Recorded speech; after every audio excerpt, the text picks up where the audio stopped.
আসসালামু আলাইকুম। এখন দেখবেন সংবাদ শিরোনাম। গণতন্ত্রের নিয়ামক হবে তারেক রহমানের ফেরা, গতি পাবে ন্যায়ভিত্তিক রাষ্ট্র প্রতিষ্ঠার স্বপ্ন, বিশ্বাস বিএনপির জ্যেষ্ঠ নেতাদের। বিমানবন্দরে বসেই প্রধান উপদেষ্টার সাথে কথা বলেন বিএনপির ভারপ্রাপ্ত চেয়ারম্যান। তারেক রহমানকে স্বাগত জানিয়ে জামায়াত এনসিপি নেতৃত্বের ফেসবুক পোস্ট।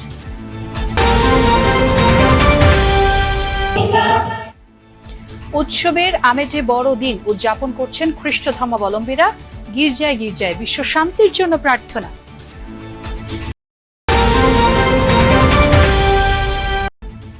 রাজধানীর মগবাজারের ওয়্যারলেস গেট এলাকায় এক ককটেল বিস্ফোরণ, একজন নিহত, সরাসরি মাথায় আঘাতের কারণে মৃত্যু ধারণা পুলিশের। কোথা থেকে কিভাবে আসলো?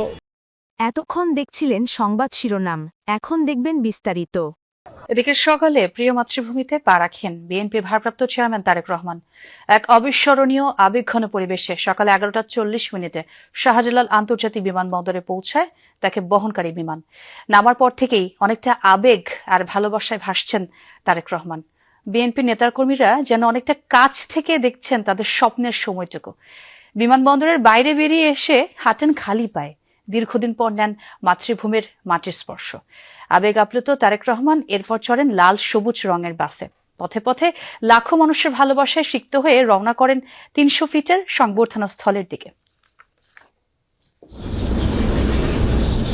প্রতিদিনই বাংলাদেশ বিমানের ফ্লাইট নামে এখানে, কিন্তু এই ফ্লাইটটির জন্য যেন অপেক্ষার পালা শেষ হচ্ছিল না লাখো কোটি জনতার। তারেক রহমান আসছেন ঘোষণার পর থেকেই অধীর আগ্রহ সারা দেশের বিএনপির নেতাকর্মীদের। এই দৃশ্য দেখার জন্য ঠিক কত মানুষ টিভি সেট আর সোশ্যাল মিডিয়ায় চোখ রেখেছিলেন তা হয়তো একদিন গবেষণার বিষয় হবে। আর এর মাধ্যমেই ঘটল দীর্ঘ 17 বছর নির্বাসনের পর প্রত্যাবর্তন।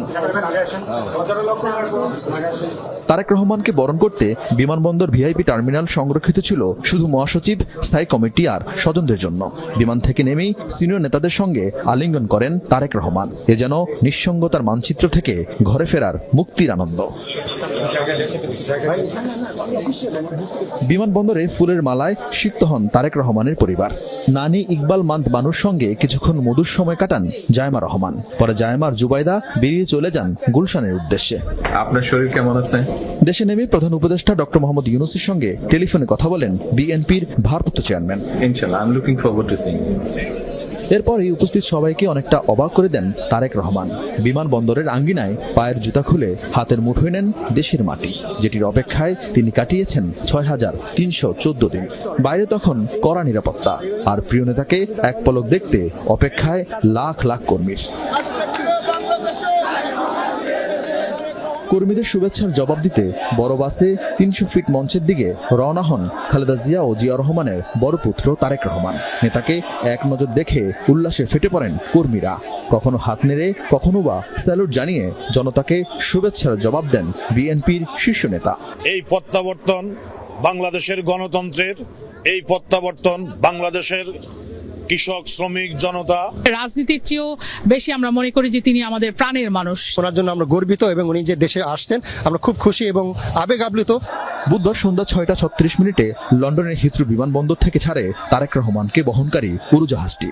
সকালে এটি দেশের আকাশসীমায় প্রবেশ করতেই ফেসবুকে আবেগী পোস্ট দেন বিএনপির ভারপ্রাপ্ত চেয়ারম্যান। উড়োজাহাজটি সিলেটে ঘণ্টাখানিক অপেক্ষা করলেও নিজ আসনে ছিলেন তারেক রহমান। তার আগমনে আবেগ ছুঁয়ে গেছে বিএনপির সিনিয়র নেতাদেরও। বাংলাদেশের এই মুহূর্তটি অবশ্যই অবিস্মরণীয়। বিশ্বের যারা গণতান্ত্রিক বিশ্ব, যারা গণতন্ত্রের জন্য লড়াই সংগ্রাম করেছে, তাদের জন্য এটা একটা উপমা হবে। ওনারা আশাকে নিয়ে যে আকাঙ্ক্ষা প্রতিষ্ঠিত হয়েছে, আমরা মনে করি জনগণের সেই আকাঙ্ক্ষা শতভাগ প্রতিষ্ঠিত হবে তার নেতৃত্বে। এবার বাংলাদেশের মাটিতে চলার পালা। লাল সবুজের সাধারণ এক বাস, গায়ে বড় অক্ষরে লেখা সবার আগে বাংলাদেশ। তারেক রহমান বীরের বেশে আসবে ফিরে বাংলাদেশে। গত 17 বছর ধরে এমন প্রত্যয়ী স্লোগান ছিল বিএনপির নেতাকর্মীদের কণ্ঠে। আজও সেই স্লোগান উচ্চারিত হয়েছে, তবে খানিকটা পরিবর্তন করে।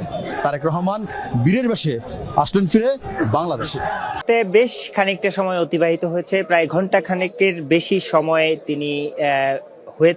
তিনি ভিতরে অবস্থান করছেন এবং আমরা যতটুকু জানতে পেরেছি, যদিও সেখানে আসলে এখন এই মুহূর্তে কি চলছে সেটি বলা মুশকিল, কারণ সেখান থেকে কারোর সঙ্গে আসলে কথা বলা ওইভাবে সম্ভব হচ্ছে না। তবে নানা মাধ্যমে আমরা যতটুকু খবর পাচ্ছি, তিনি মূলত একজন স্পর্শকাতর রোগীর কাছাকাছি যাওয়ার জন্য যেই ধরনের ব্যবস্থাগুলো নেওয়া দরকার, সেই ব্যবস্থাগুলো নেয়ার পরেই মূলত তার মায়ের যে শয্যা পাশে দাঁড়ানোর জায়গাটি, সেই জায়গাটি তিনি করেছেন। তার মায়ের পাশে গিয়েছেন, মাকে স্পর্শ করে, তার যে মাকে স্পর্শ করার একটি তীব্র আকাঙ্ক্ষার কথা তিনি বলেছিলেন, সেই স্পর্শটুকু হয়তো তিনি নিয়েছেন।